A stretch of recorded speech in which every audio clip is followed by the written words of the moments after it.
Today we will be looking at MLA format and citations. MLA paper format requires you to remember the golden rule of formatting, and that is to always follow your teacher's guidelines. MLA stands for Modern Language Society, and it is used in many humanities disciplines to regulate document format, in-text citations, and works cited, which are the sources used to write the paper. Paper guidelines require that the papers be typed and double-spaced on white 8.5 by 11 paper, that you must use 12-point font and Times New Roman. You may leave only one space after punctuation. It requires a 1-inch margin on all sides of the paper. You must also indent the first line of paragraphs to 1/2 an inch. You must include a header with page numbers in the upper right corner. And they've made a change recently, and you must use italics for titles. There's no more underlining. For your first page, you must not have a title page. The upper left corner should include your name, your instructor's name, the class, and the date. Then center the paper's title, and also create a header in the upper right corner of the page, which includes your last name and page number. Look at this sample first page. You can see the header in the upper right-hand corner.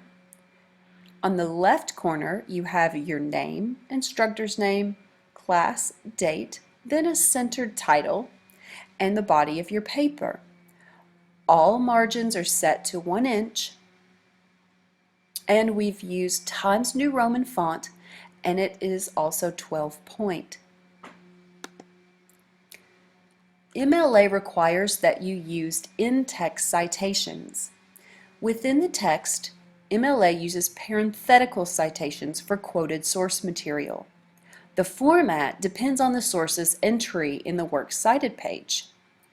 The cited word in parentheses is the first word in the corresponding entry of the works cited page.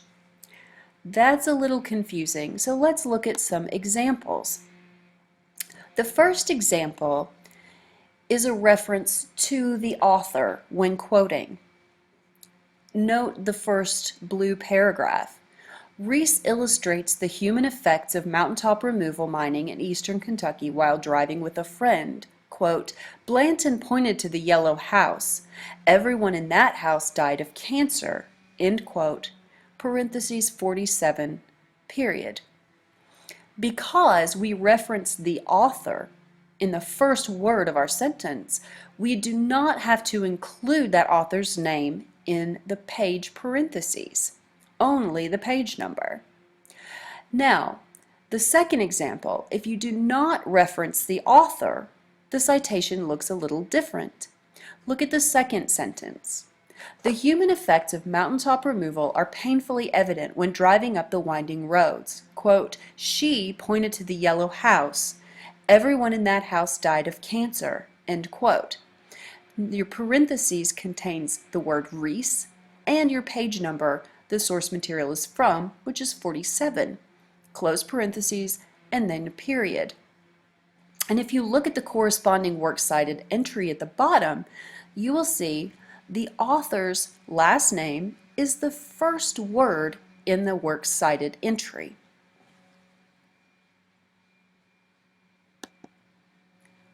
The works cited page. Here are the basic format. For a book with one author, you must include the last name, first name, title of the book, place of publication, and a colon, the publisher, comma, then the year of publication, period, and the medium of publication. Look at our examples down the second blue citation. Rachel Cohn is listed with last name first, first name last, and David Levithan. The title is in italics, Nick and Nora's Infinite Playlist, period. Publication place is New York with a colon, the publisher is Knopf with a comma, and the year of publication was 2007, period, and the medium of publication is print, ended by a period. The other examples mirror that format.